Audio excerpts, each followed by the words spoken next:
Shalom para pemirsa, selamat ketemu kembali di episode Tona Leader yang ke-13 ini. Dengan penuh sukacita kita bisa berjumpa dengan narasumber kita, Amang Lofty Sihotang MTH, dan mungkin ini udah episode yang ketiga kali. Jadi kita langsung aja sama Amang Pendeta. Horas, Amang Pendeta. Ya, Horas Amang. Dan mungkin ini udah yang ketiga kali Amang ya, bukan yang pertama lagi di Tona Leader ini Amang ya. Saya ingin mau bertanya dengan Amang, pengalaman Amang mulai dari semenjak sekolah hingga bercita-cita mungkin di luar dari pendeta dan pada akhirnya menjadi pendeta, ya Mang. Ya, jadi memang ini akan menjadi uraian yang panjang. Seandainya tidak terlalu konflik, ya mungkin akan saya coba dalam hal keluarga yang boleh disebut kami adalah keluarga besar. Kalau zaman dulu mungkin keluarga besar itu adalah hal yang lumrah. Tetapi yang saya maksud bukan saja keluarga besar, tetapi keluarga dari bapak saya, misalnya dari Namboru, yang dari kampung, juga berkumpul untuk melanjutkan sekolah. Jadi saya lahir di Tarutung tanggal 11 bulan 11 tahun 1971. Jadi saya ingat dulu karena saking kami juga banyaknya makan, untuk memasak nasi itu masak beras lah ya, tapi udah terbiasa masak nasi. Masak beras itu harus di piru yang besar dan dari kayu bakar. Jadi kami ingat kenapa cukup waktu itu makanan untuk kami. Ada syarat yang dikatakan bapak saya, mama saya memang harus bersama-sama. Mungkin pengalaman beliau, kalau ada yang makan duluan, ini akan mempengaruhi sisa untuk yang berikutnya. Jadi kami konsisten makan pagi, siang, sore atau malam itu harus bersama dan cukup. Jadi masa kecil saya sudah saya ambil makna hidup, kebersamaan adalah kecukupan untuk semuanya. Bersama berpikir, bersama mengerjakan aktivitas, bersama untuk menikmati berkat, semuanya pasti cukup. Dan ketika saya juga sudah beranjak mau dewasa, artinya melalui SD, SMP, SMA, nah memang ada sesuatu hal yang sangat bisa saya katakan tantangan yang berat, karena sebelum saya tamat SMA, orang tua saya pensiun dari pegawai negeri sipil. Dia bekerja di Kejaksaan Negeri di Tarutung. Dan sebelum tamat SMA, memang orang tua sudah memberi warning untuk menahan diri, tidak bisa kuliah. Nah, karena tentang ekonomi. Memang kami waktu itu ada 3 yang kuliah sekaligus. Jadi orang tua sangat saya pahami sudah memandang keadaan-keadaan itu. Ya lumrah kalau saya sendiri memang mengalami sesuatu hal yang tidak seharusnya. Tetapi apapun yang harus saya renungkan di situ, orang tua mengalami keterbatasan.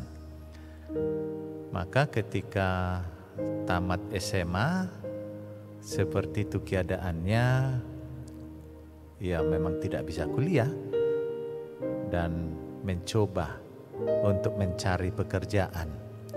Dan pilihan waktu itu adalah di sekitar Pulau Jawa. Nah, jadi saya mengalami hidup untuk mengerjakan apapun yang bisa sedikit untuk menanggulangi supaya jangan beban sepenuhnya dari keluarga. Jadi saya bekerja pekerjaan yang sangat sederhana. Nah, waktu saya SMP, karena orang tua saya sebenarnya di bagian hukum, saya sering memakai topi beliau dan saya lihat saya gagah memakai topi itu. Maka saya putuskan waktu saya masih remaja, saya nanti akan menjadi seorang aparat. Ada peluang waktu itu tahun 90 untuk mencoba masuk polisi dan di Metro Jaya. Nah, jadi itu saya mendaftar. Nah, jadi waktu kami diterima sebagai calon-calon ya, untuk masuk kepada aparat atau di bagian hukum kepolisian. Nah, kami diberi 6 digit angka dan bukan nama. Dan satu-satunya kata yang harus terpelihara untuk menjawab, merespon, yaitu hanya kata siap. Nah, ini yang sangat istimewa. Saya ingat waktu itu kalau nomor saya dipanggil, dan itu harus secepat mungkin, dan saya harus meresponi kata siap. Jadi kawan saya waktu itu agak terlambat responnya, maka hukuman terjadi. Tulang keringnya kena hajar sama sepatu bot dari penguji, dan tidak ada kata lain. Dia nggak bisa menjerit, hanya kata siap. Jadi dalam hal itu memang saya sudah diperkenalkan kata siap. Nah, masuk ke STT, berarti tahun berikutnya. Memang jelas saya kalah dalam proses untuk seleksi menjadi polisi, dan itu pengalaman yang indah. 91 saya mendaftar di STT HKBP karena orang tua sudah merasa yakin dan bertanya, apakah kamu mau kuliah? Karena memang itu satu keinginan saya. Ya, saya respon dengan sukacita, tapi dengan satu syarat katanya, menjadi sekolah pendeta. Nah, dulu disebut sekolah pendeta, bukan sekolah teologi, ya, sekolah pendeta. Bagi pikiran saya, asalkan kuliah, mau kuliah apapun itu, ya saya masuki. Nah, rupanya tahun 91 tingkat pelonco, nah lumayan ini di STT HKBP. Baru mau mendaftar udah di pelonco. Nah, ada sekitar bentuk-bentuk mungkin berupa dipangkas. Nah, udah modelnya acak-acakan. Nah, bayar lagi. Nah, ketemu dengan saya karena saya memang yang penting kuliah, tidak ada sesuatu yang istimewa pada saat itu, maka berhadapan senior dengan saya. Dan waktu itu senior tersebut saya tanyakan tentang ulah itu. Mungkin senior berpikir mungkin ini bukan mau mendaftar. Nah, mereka undur. Nah, jadi dalam hal kawan saya juga yang tamat SMA juga sudah ada yang duluan mendaftar dan mereka ketemu. Nah, ini menjadi tempat yang nyaman bagi saya waktu itu dan bergabung. Nah, jadi setelah melewati studi, dan saya memang meminati waktu itu tentang seni, kita katakanlah dengan nyanyian, yang saya suka bernyanyi dan ambil bagian juga dalam aktivitas di Sivitas Akademika di STT HKBP. Jadi setelah tamat ini ada masalah lagi, karena GKPI waktu itu sedang terjadi gangguan dan terjadi 2 kelompok. Nah, saya menjadi bingung. Akhirnya setelah tamat kuliah, saya mencoba kembali ke suatu daerah dan membantu pelayanan dosen saya, yaitu Bapak Pendeta Dr. J.R. Hutauruk. Waktu itu dia belum eporus. Nah, saya membantunya di HKBP Tebet. Nah, dan kesadaran saya juga bagaimanapun kemungkinan dalam kapasitas berpikir saya waktu itu, kemungkinan GKPI tidak bisa menyatu kembali, maka saya harus memilih satu kelompok. Dan di sanalah saya masuk menjadi vikariat dan ditempatkanlah di GKPI Padang Bulan 2. Ditempatkanlah di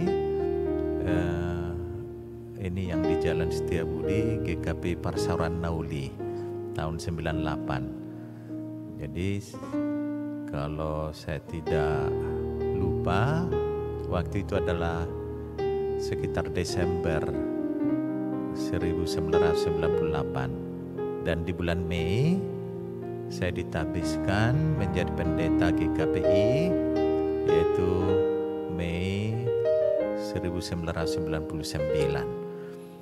Dan saya kaitkan kenapa saya menjadi pendeta. Nah, yang bisa saya lihat di situ bagaimana Tuhan memperkenalkan kata siap. Jadi saya bukan ditujukan menjadi polisi, tapi untuk mempelajari kata siap. Nah, mulai saat itu setiap penempatan, mau kapanpun, dimanapun, saya siap. Bahkan saya juga komit tidak akan meminta tempat dan waktu. Nah, karena saya sudah diperkenalkan dengan kata siap. Jadi seperti itu, kalau pengalaman mulai kecil hingga menjadi pendeta, dan sampai saat ini kata siap itu menjadi kata yang sangat istimewa bagi saya. Nah, demikian Amang. Sungguh luar biasa kesaksian Amang pendeta kita, perjalanan hidupnya mulai dari masa kecil, sekolah, hingga melamar polisi gagal, sehingga menjadi pendeta. Tadi Amang bilang ditasbihkan jadi pendeta tahun 1999, berarti sudah lebih 20 tahun Amang menjalani kependetaan, ya Amang. Mungkin banyak pengalaman suka duka yang Amang alami selama Amang menjadi pendeta. Bisa Amang ceritakan sedikit, Amang? Nah, dalam 22 tahun lebih, memang ada tentunya pasti banyak suka duka. Nah, ada hal yang saya dahului dulu dengan suka.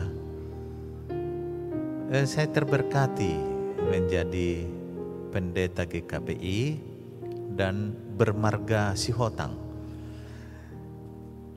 Rata-rata yang jemaat yang saya layani selalu marga Simajuntak.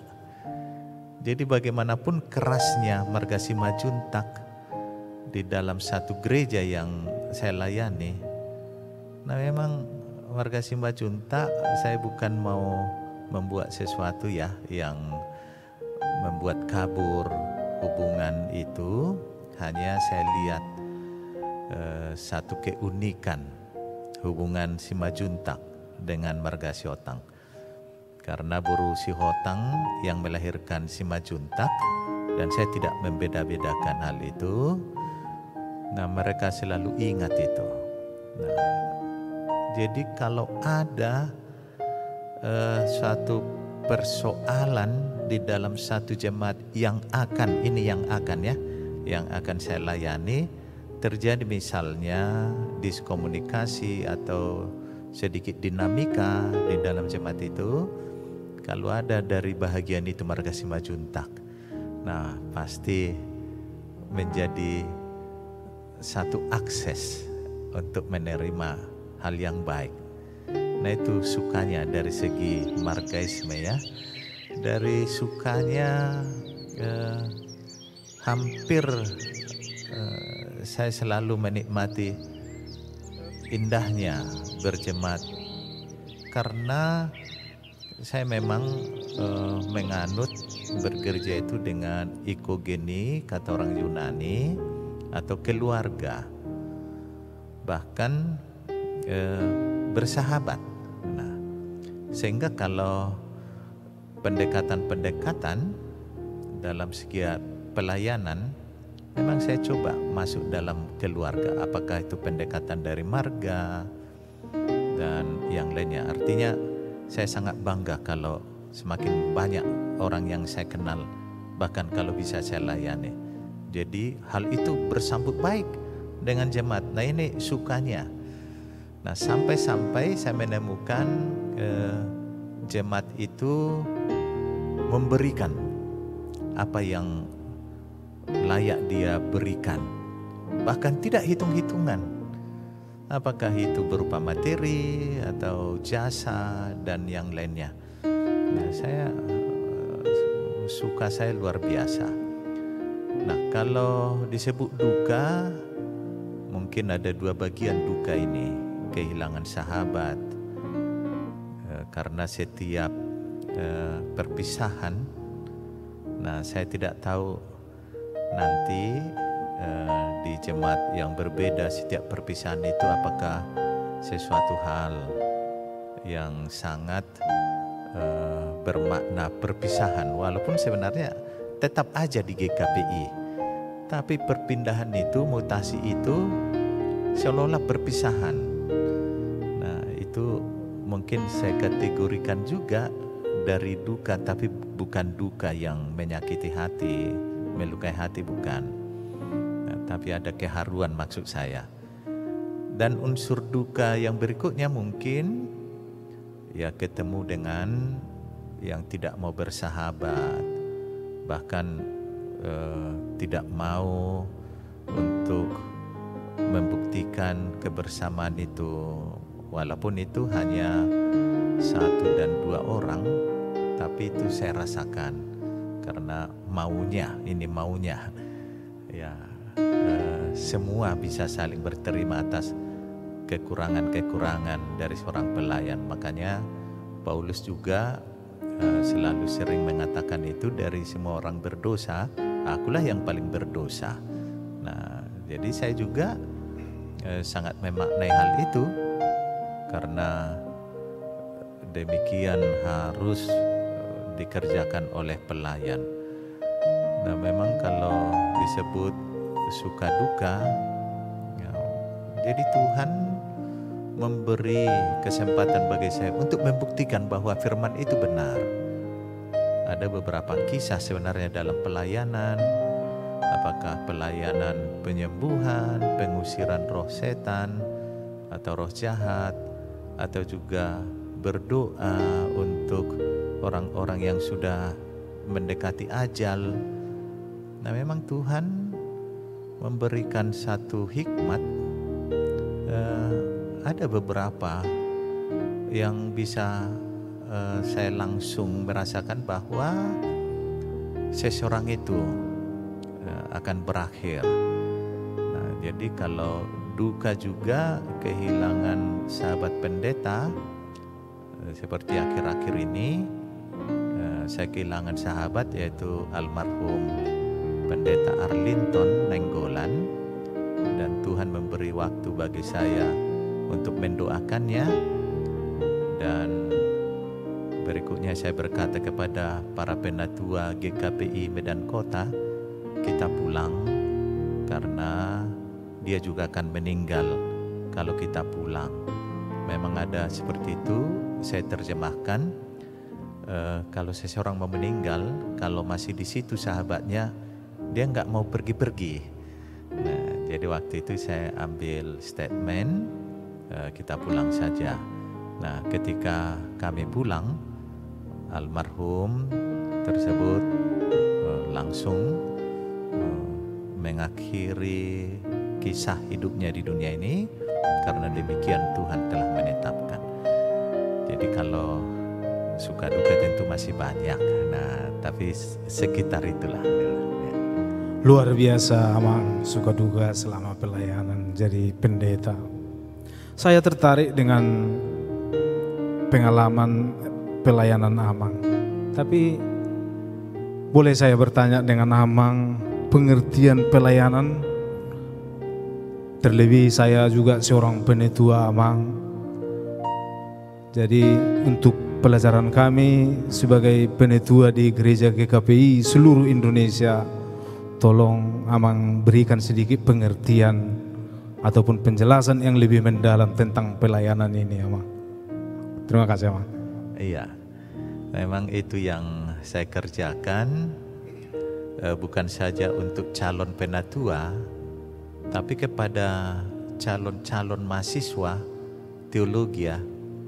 Ada beberapa yang saya bimbing, dan memang sampai detik ini yang saya bimbing juga diterima di STT. Nah, bahkan salah satu program katekisasi juga, katekisasi CD, saya perkenalkan juga menjadi pelayan. Awal tadi saya katakan Tuhan memperkenalkan kata siap. Memang ini yang saya selalu bahagian dari ajaran saya, yaitu seorang pelayan itu adalah seorang hidup yang siap. Nah, dan saya juga sering inspirasi rohani dari Paulus, memang tentang kesiapannya atas panggilannya, teruji sampai dia mati. Khusus untuk para pelayan yang sudah memperoleh tahbisan, memang satu hal yang diingat, ini bukan pekerjaan manusia. Nah, bagaimanapun kita terjemahkan, yang menahbiskan itu manusia, yang ditahbiskan itu manusia, acara juga dirancang oleh manusia, tetapi hendaknya kita semua konsisten, itu bukan pekerjaan manusia sebenarnya. Itu pekerjaan Tuhan. Kalau kita buat kategori menjadi pelayan itu adalah orang intelek, orang-orang yang sudah mapan, orang-orang yang sudah memiliki hidup yang terberkati. Tapi sekali lagi, kalau kategori itu kita buat, gereja juga sering tidak secara otomatis memperoleh oknum-oknum tersebut. Nah, makanya saya selalu katakan itu bukan pekerjaan manusia, pekerjaan Tuhan. Kalaupun para murid-murid Yesus ada yang sampai-sampai belum mengenal surat menyurat, artinya dia buta huruf, juga dipakai Tuhan. Nah, memang apa yang tidak dihargai, tidak laku di dunia, tapi di mata Tuhan bisa saja berlaku. Nah, itu yang pertama, harus ada kesiapan dan itu harus mengakui dari Tuhan. Dan yang berikutnya menjadi pelayan itu, dan itu saya hidupi dan saya konsisten untuk hal itu. Apa yang dikatakan Paulus, kalau saya melakukan atau penginjilan, itu bukan satu kemegahan, dan kalaupun berhasil itu bukan tempatnya bermegah. Nah, ini satu sisi yang sangat khusus. Tapi dikatakannya, kalau saya tidak menginjili, celakalah aku. Nah, Jadi yang berikut yang selalu saya ajarkan juga kepada calon-calon penatua, calon pelayan, memang kita tidak boleh melihat sesuatu, artinya dimotivasi, apakah ada yang mau kita lihat di situ berupa menguntungkan atau mungkin kedagingan, ya memang tidak.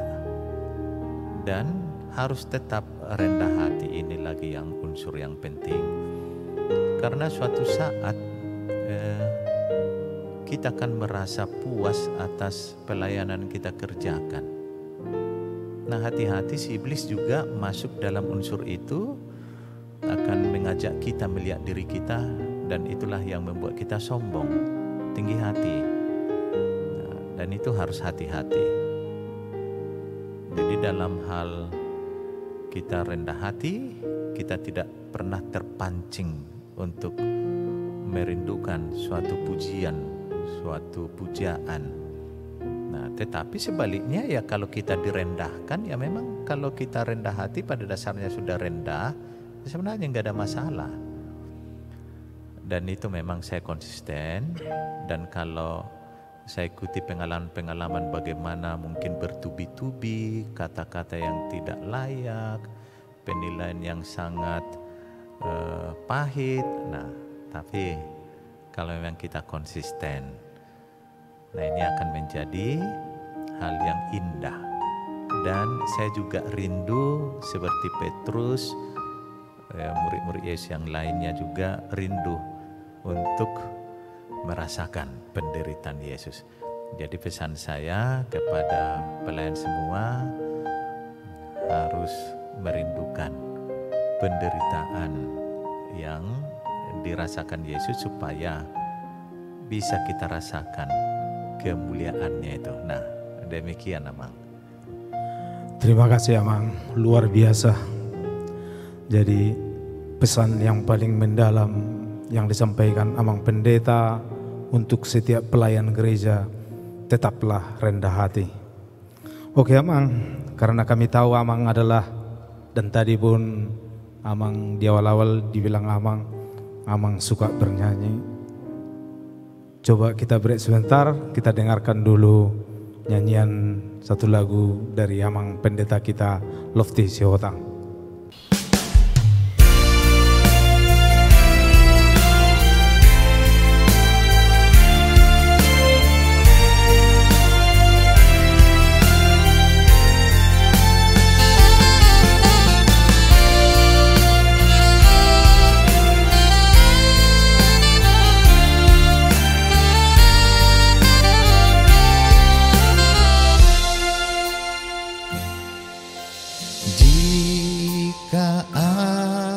Terbang dengan sayap fajar dan membuat kediaman di ujung laut. Juga di sana tanganmu menuntunku, pegang erat tanganku. Dan jikalau aku berkata, biarlah kegelapan ini melingkupi seluruh hidupku, Engkau yang sungguh mengasihi dan gelapkan menjadi terang hidupku di tangan-Mu. Aku bersyukur padamu karena dahsyat ajaib bagiku. Jiwaku menyadarinya, hidupku terlindung bagimu. Ya Bapa, lihatlah apakah jalanku telah jauh dari jalan-Mu. Tuntunlah aku hamba-Mu, ya Allahku, setia di jalan-Mu.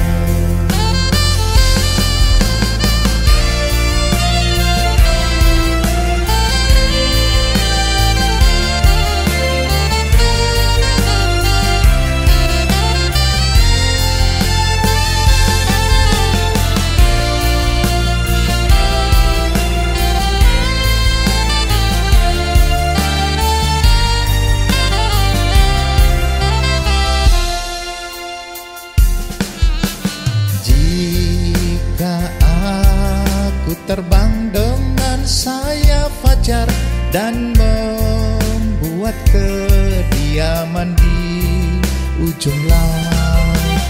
Juga di sana tanganmu menuntunku, pegang erat tanganku.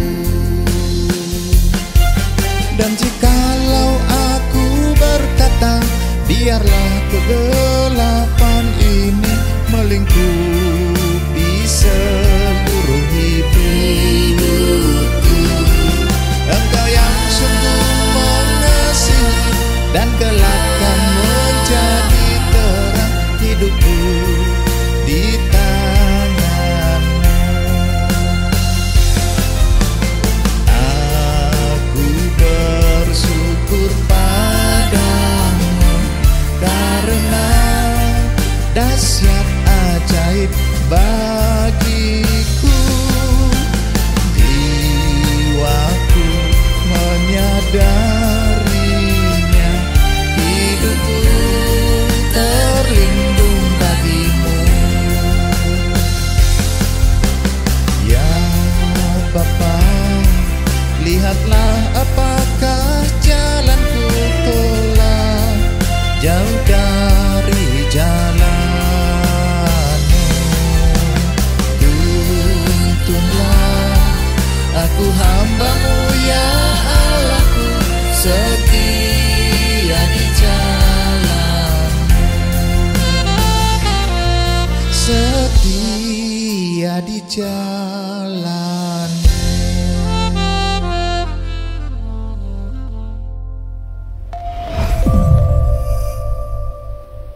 Wah, luar biasa sekali dengan Amang Pendeta kita ini. Memang betul-betul multi talenta ya.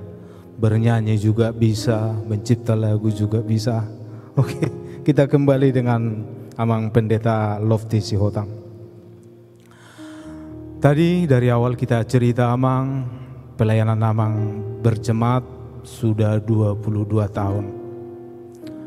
Jadi untuk jenjang karir sebagai seorang pendeta, setelah berjemaat 20 tahun mungkin tidak salah kalau ke jenjang yang lebih tinggi di dalam organisasi gereja GKPI. Jadi satu hal yang ingin saya tanyakan, apakah Amang ada bercita-cita untuk menjadi pimpinan sinode ke depannya, Amang? Iya. Nah, memang ada hal yang natural ya, seperti itu, ada jenjang-jenjang.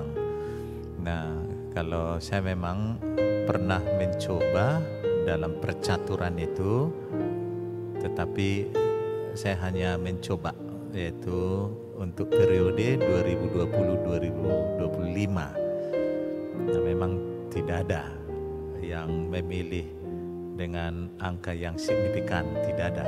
Memang ada beberapa. Saya juga memang sangat hati-hati memaknai gereja. Jadi ini harus diwaspadai GKPI, jangan dari organimos menjadi organisasi.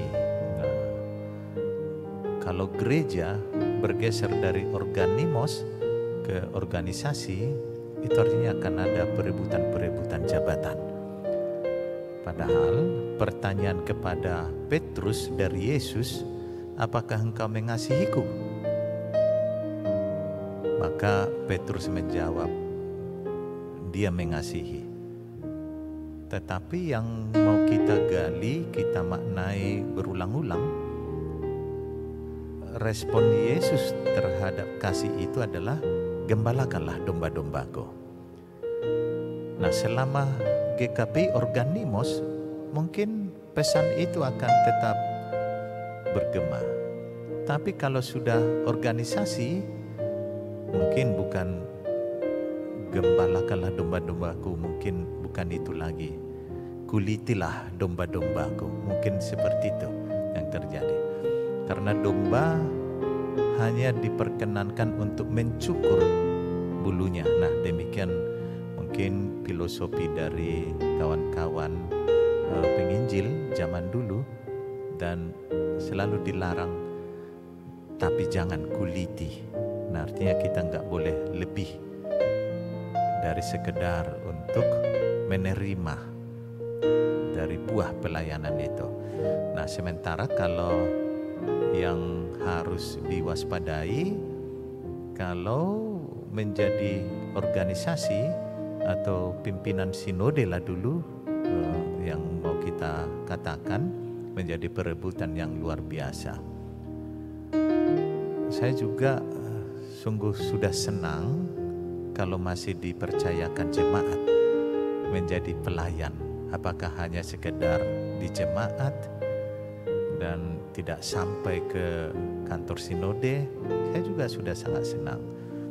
Tetapi saya tidak mengabaikan kalau memang konsisten GKPI adalah ladang Tuhan, berarti Tuhanlah sebenarnya pemilik dan pengelolanya adalah para pendeta.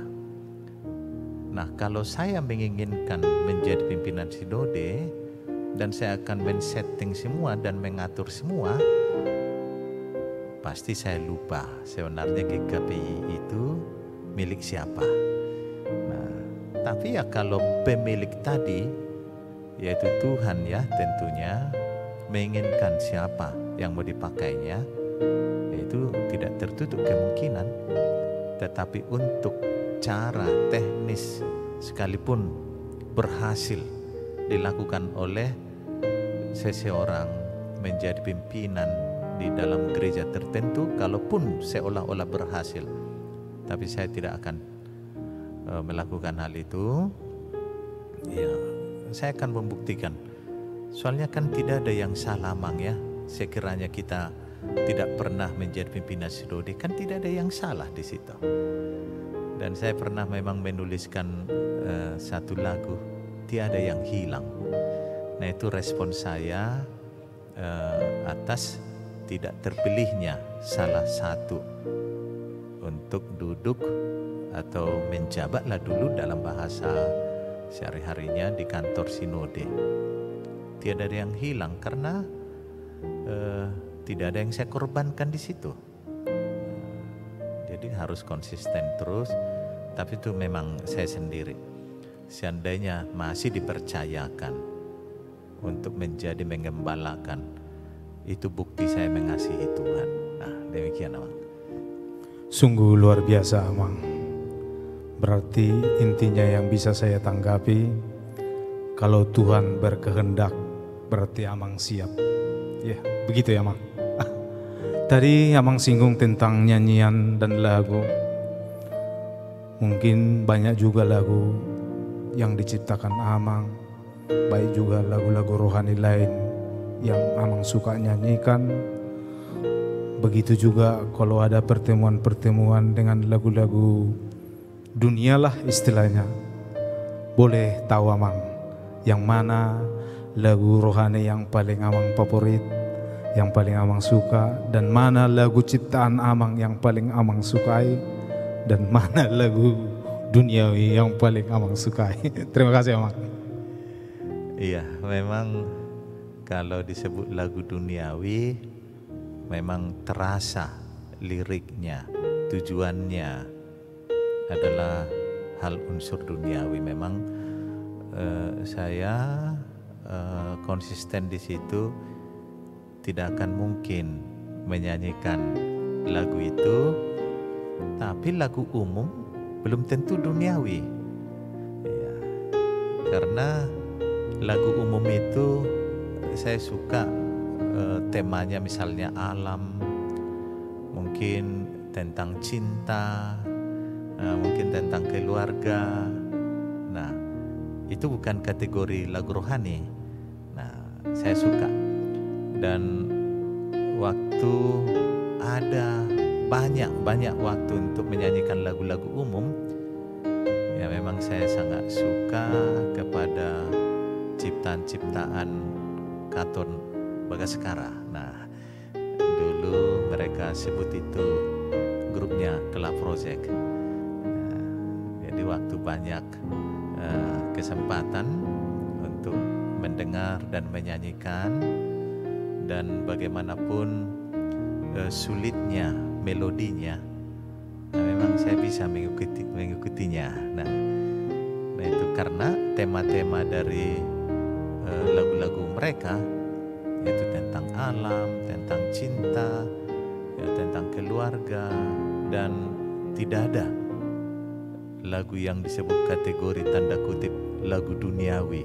Ada putus asa contohnya, atau ada perselingkuhan misalnya. Kan ini anehnya, udah tahu lagu itu tujuannya dan kisah tentang ada hal yang perselingkuhan dan ya masih nyaman-nyaman aja dinyanyikan. Nah, kalau saya sendiri memang saya hargai itu sebagai karya, tapi tidak untuk saya nyanyikan. Nah, semenarik apapun melodinya, sengetren apapun itu di telinga, tapi saya tetap menseleksi tentang isi dan tujuannya. Nah, kalau disebut lagu rohani, ya memang sangat-sangat banyak yang saya sukai. Dan yang sangat klasik, yang tidak bergeser dari hidup saya, ya memang buku Ende.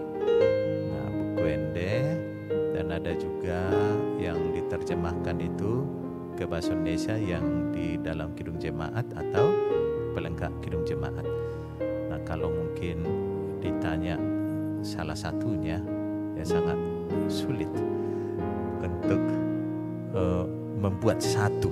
Nah, jadi seperti ibaratnya kita makan nasi, hanya satu kita pilih untuk kita makan. Nah, itu tidak masuk akal memang. Ya, kalau boleh makan semua, tambah lagi. Nah, kalau ada ikannya, nah jangan hanya nasi. Nah, jadi itu mungkin tentang lagu-lagu umum lah kita bilang ya, lagu rohani. Dan saya juga ada menulis lagu-lagu umum, tapi tetap temanya tentang kasih sayang, tentang keluarga, tentang alam. Nah, itu ada memang saya tulis, cuman yang saya populerkan memang lagu rohani, karena saya sudah cukup lah untuk mempopulerkan lagu rohani. Nah, demikian Amang. Terima kasih Amang. Jadi untuk selanjutnya kita dengarkan dulu sebuah lagu dari Amang ini.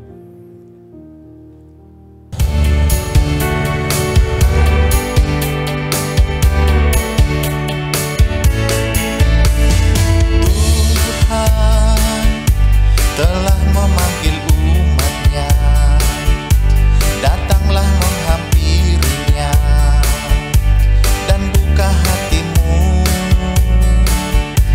terima firman-Nya, terima berkat-Nya. Serahkan segala perbuatanmu, segala rancangan hidupmu. Sungguh percayalah dan terlaksanalah segala rencanamu. Tuhan berkenan pada semua orang, selalu setia dan rendah hatinya. Latihlah dirimu hidup dalam iman. Berkat kan melimpah kepada engkau, damai sejahtera milikmu selamanya. Tetaplah setia hidup dalam iman.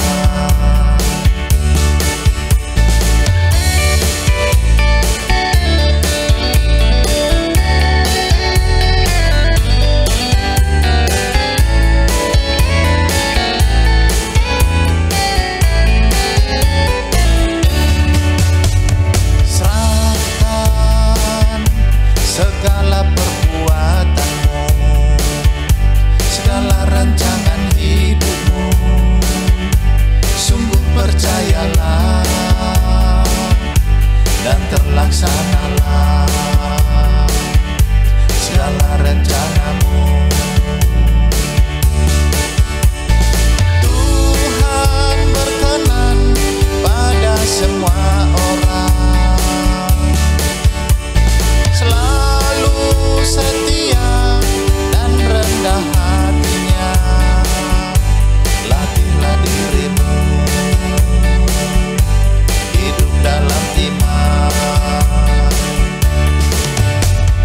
Berkat kan melimpah kepada engkau, damai sejahtera milikmu selamanya. Tetaplah setia,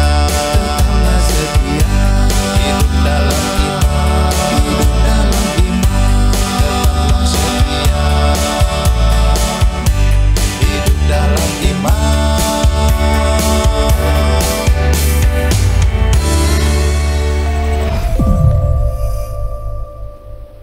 Luar biasa memang suara Amang Pendeta ini. Kita kembali dengan Amang Pendeta.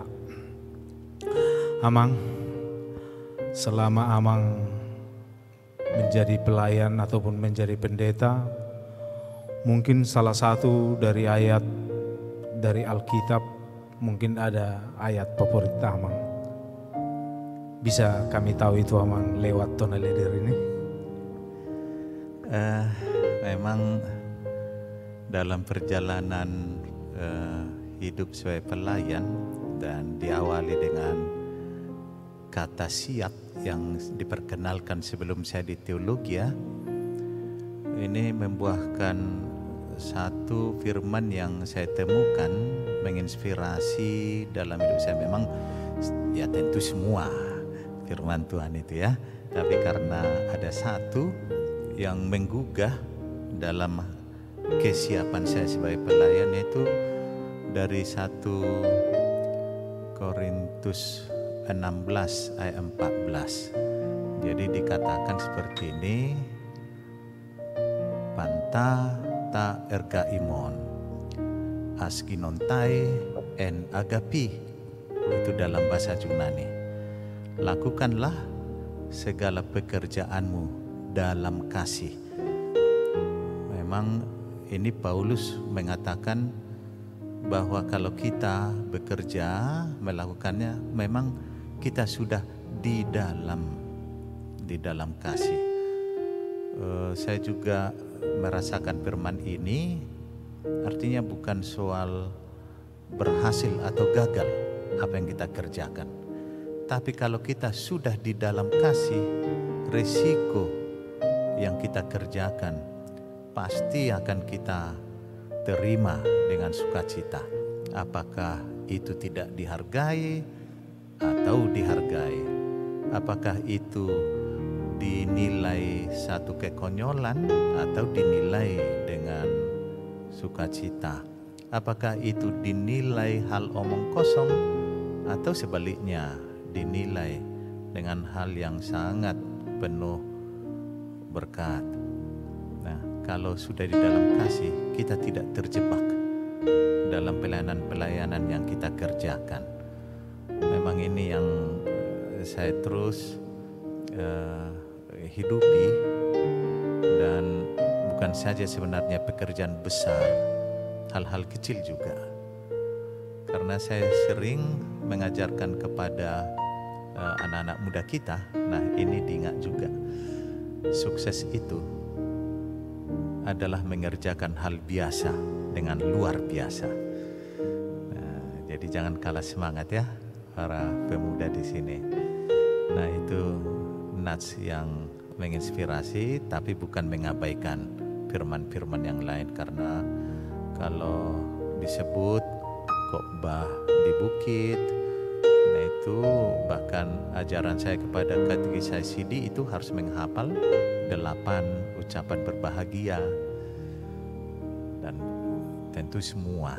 Tapi karena hanya diminta satu, ya itulah dulu ya. Bukan mengistimewakannya satu ya, tapi itulah yang bisa saya jawab. Nah, iya Bang. Ya. Luar biasa Amang. Dan seterusnya Amang, jelas kita tahu bahwa Amang selama 6 tahun di gereja kita GKPI Padang Bulan ini melayani, dan telah keluar SK perpindahan pelayanan dan udah dilantik di GKPI Menteng, dan akan kita laksanakan tanggal 1 Mei serah terima jabatan di gereja kita Padang Bulan, gereja kita ini.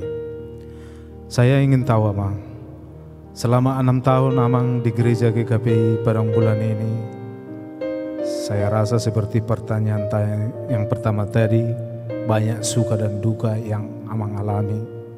Tapi saya melihat dari kacamata saya sendiri bahwa pelayanan Amang memang sangat baik. Tapi untuk lebih jelasnya, boleh Amang ceritakan sedikit pengalaman Amang selama melayani di GKPI Padang Bulan ini? Terima kasih Amang. Iya, nah saya menemukan satu kekhususan di GKPI Padang Bulan. Yang pertama, ketika Bishop Uluan Pasaribu memanggil saya ke kantornya, dan dia katakan bahwa saya akan melayani GKPI Padang Bulan. Memang saya tidak terlalu berlebihan kalau saya katakan memang saya berdebar-debar. Nah, memang saya jantungan waktu itu. Karena saya tahu Padang Bulan itu adalah gereja yang istimewa dan dihadiri dari para pemuda dan denominasi yang berbeda-beda. Nah, ini pandangan saya sebelum masuk ke Padang Bulan, saya sudah diserang oleh pikiran saya sendiri. Apa yang akan saya kerjakan di Padang Bulan? Karena yang saya tahu, waktu itu saya sangat muda, yaitu 2016 yang lalu. Yang saya gantikan adalah senior saya yang ya sudah sangat senior. Dan para pelayan-pelayan juga di Padang Bulan adalah para senior-senior semua. Dan saya melihat diri saya dan saya rasakan apa yang dirasakan oleh Timotius yang sangat muda tentang kapasitas dirinya. Nah, memang Paulus berkata kepada Timotius ya supaya tetap konsisten, jadilah teladan.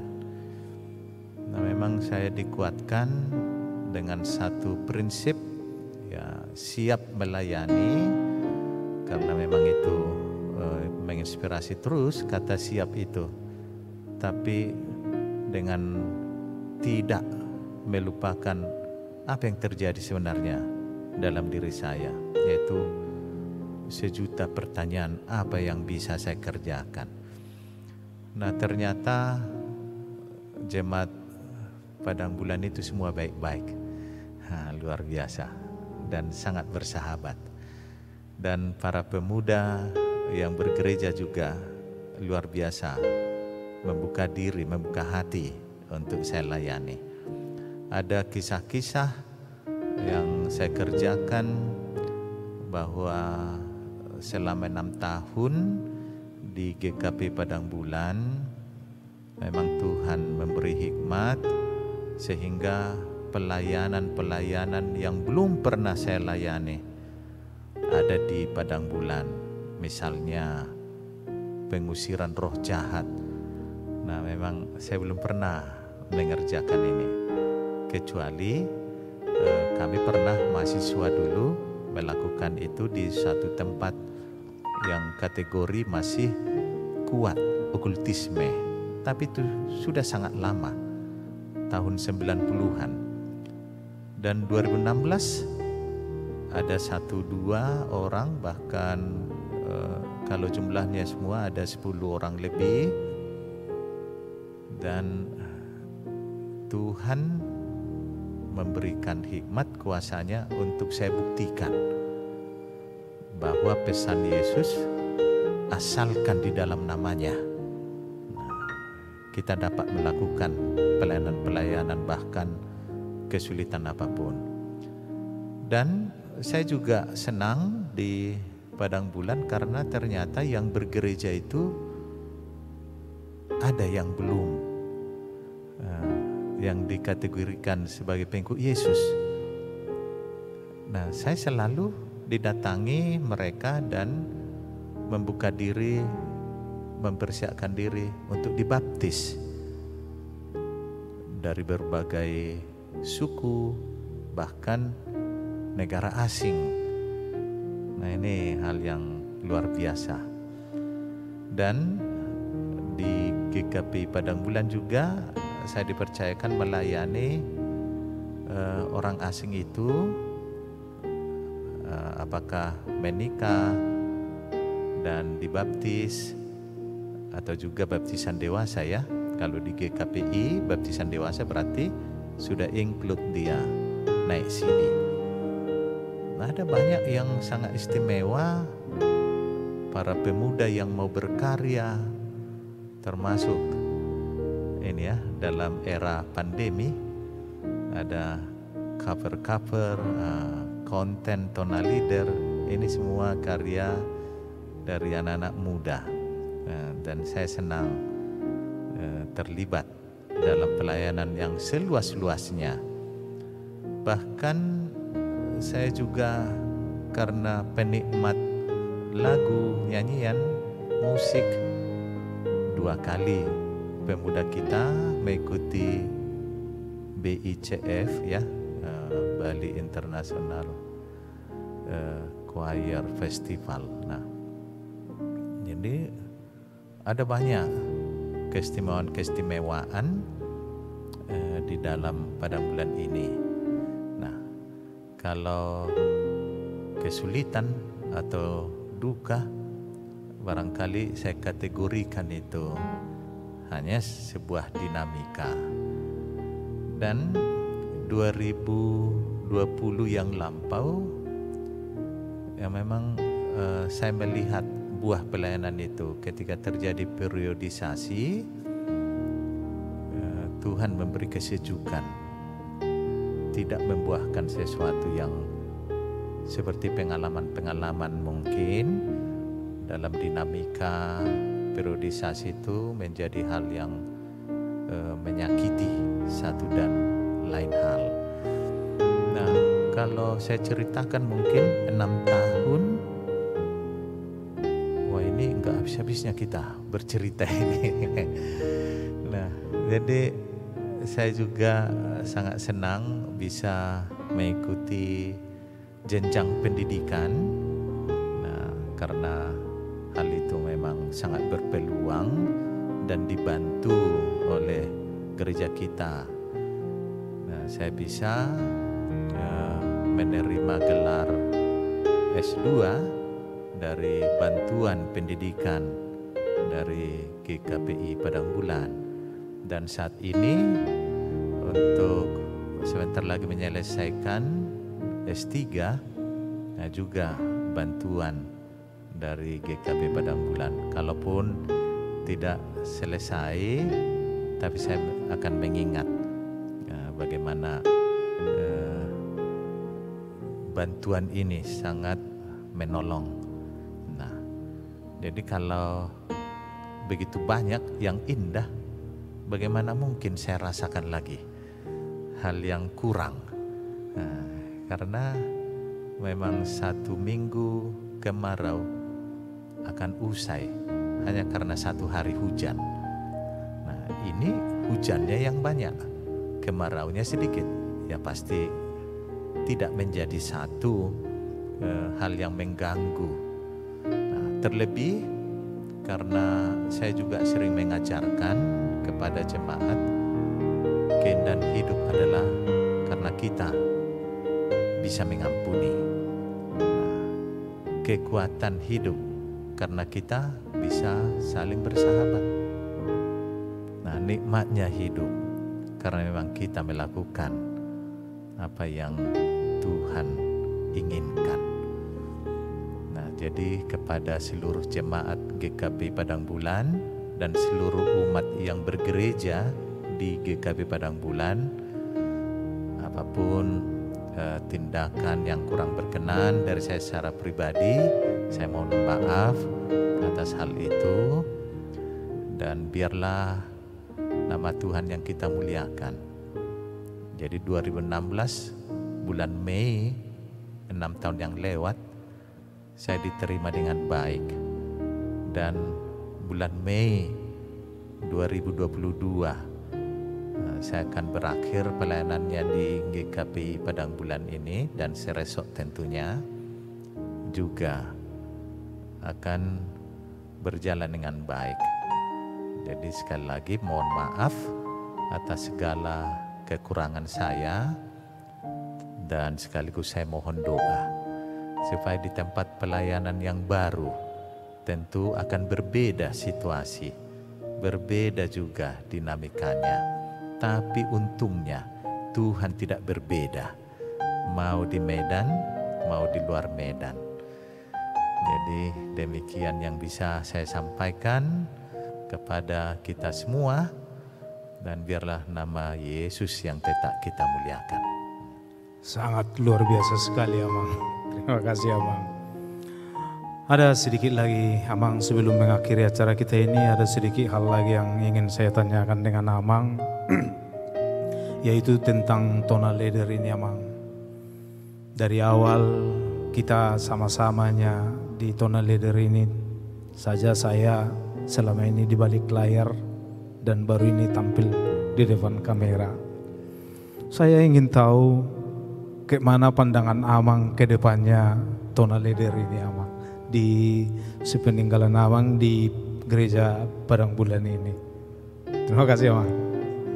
Nah, yang pertama saya tidak lupa, memang Christian Tobing menjadi satu hal yang memulai percakapan itu. Nah, terus terang tentang era digital, memang saya buta, tapi kan saya malu kalau saya buta. Dan saya mencoba belajar dan melihat sesuatu yang baru. Dan tentunya Christian Tobing juga tidak mungkin sendiri. Ada beberapa waktu itu rekan-rekan dan semua anak-anak muda. Ada yang di bagian musik. Nah, memang rata-rata mereka di bagian musik, dari latar belakang ilmu etnomusikologi. Nah, dan saya sangat menghargai karya ini. Dan tentunya ini hampir setahun kalau saya tidak lupa mencanangkan waktu kapan ini dimulai tonal leader ini. Tetapi untuk bentuk-bentuk streaming, karena ini adalah bagian dari pengembangan itu juga, ketika pandemi dimulai Maret tahun 2020, nah ini berkembang dengan inspirasi, karya, aspirasi. Nah, waktu itu masih darurat semua perlengkapan, bahkan minjam kamera. Karena saya mengikuti dari awal dan saya tidak mau melepas kesulitan untuk kepentingan gereja. Nah, itu memang saya secara pribadi, kalau itu kepentingan gereja, saya tidak mungkin melepas. Setidaknya saya tahu itu tanggung jawab pendeta, tanggung jawab para pelayan, tanggung jawab para penatua. Tapi mereka memulai dari mereka para pemuda yang kreatif. Saya bangga juga dalam konten tonal leader ini, karena banyak juga yang memberi tanggapan, bahkan kawan-kawan pendeta juga banyak yang sangat menyukai.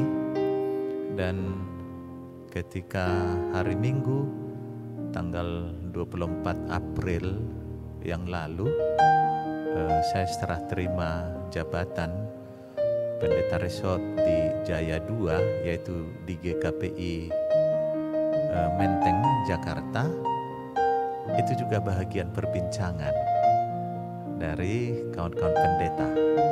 Mereka bertanya, bagaimana nanti keberlangsungan tonal leader. Jadi saya katakan, saya yakin apa yang baik akan diteruskan seperti Paulus katakan. Nah, dan pesan saya juga kepada pelayan di GKP Padang Bulan ini akan tetap kita lanjutkan karena banyak orang yang sangat menyukai hal itu. Bahkan kalau saya juga ini memang biasanya saya host, tapi ini menjadi narasumber. Nah, memang dari beberapa yang kita ajak berbincang-bincang, ini menjadi satu keistimewaan GKP Padang Bulan, terobosan seperti ini. Nah, artinya yang mau saya sampaikan, jika orang memandang hal ini sangat istimewa, tentu kita juga akan lebih memandang hal ini sebagai hal yang sangat baik untuk meneruskan sikap-sikap para tokoh, menginspirasi para pemuda. Kita akan memanggil tokoh-tokoh itu karena pemuda membutuhkan keteladanan, membutuhkan inspirasi, membutuhkan keyakinan mereka untuk masa depannya. Nah, jadi kalau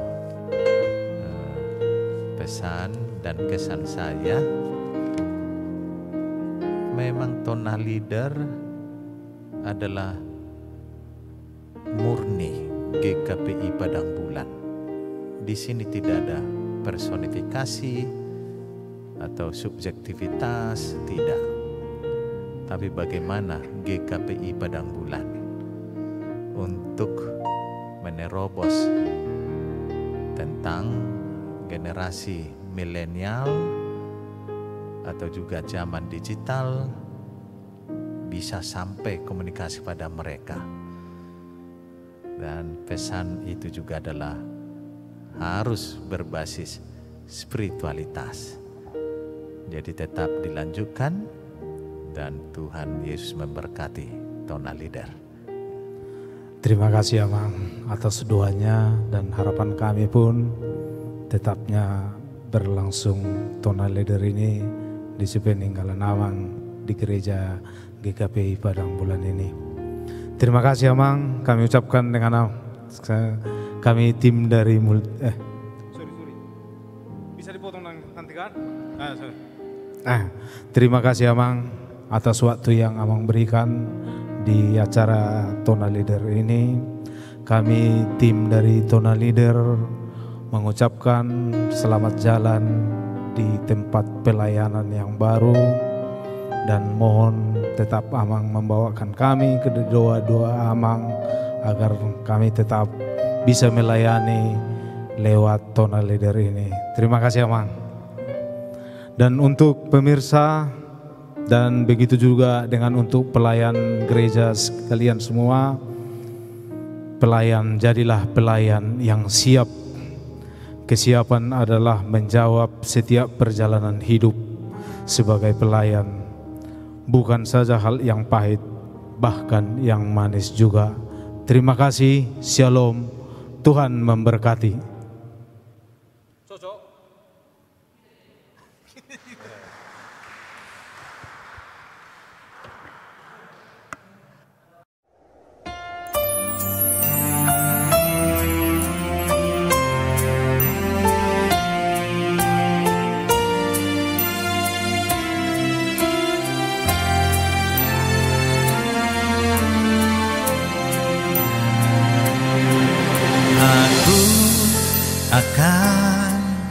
Mengikutmu selalu di sepanjang hidup, ku tetap bersamamu.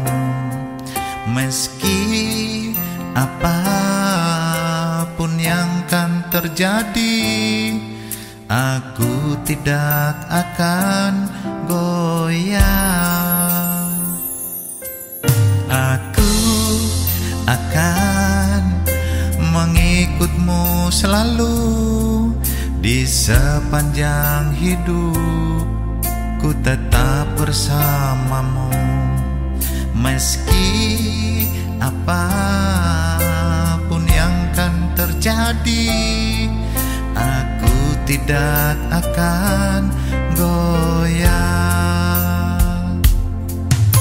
Bersyukur selalu atas perbuatanmu, segala kasihmu sungguh amat besar bagiku. Tentram jiwa ini dalam naungan perisai-Mu, membebaskan, memulihkan hidupku. Terpujilah nama-Mu selalu, Engkau penuh kasih menyertaiku tetap. Hanya padamu pengharapanku, hanya Engkau yang ku percaya.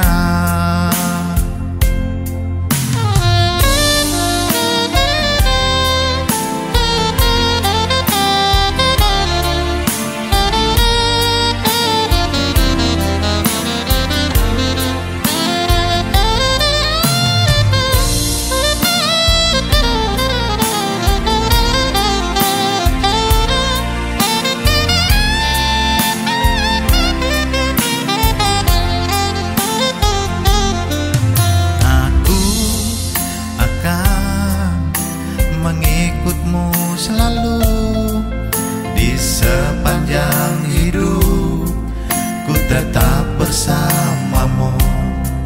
Meski apapun yang kan terjadi, aku tidak akan goyah. Bersyukur selalu atas perbuatanmu, kasih-Mu sungguh amat besar bagiku. Tentram jiwa ini dalam naungan perisai-Mu, membebaskan, memulihkan hidupku. Bersyukur selalu atas perbuatan-Mu, segala kasih-Mu sungguh amat besar bagiku. Tentram jiwa ini dalam naungan perisai-Mu, membebaskan, memulihkan hidupku. Terpujilah nama-Mu selalu, Engkau penuh kasih menyertaiku tetap. Hanya padamu pengharapanku, hanya Engkau yang ku percaya. Hanya Engkau yang ku percaya.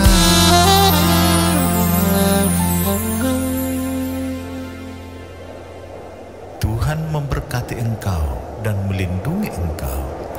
Tuhan menyinari engkau dengan wajah-Nya dan memberi engkau kasih karunia. Tuhan menghadapkan wajah-Nya kepadamu dan memberi engkau damai sejahtera.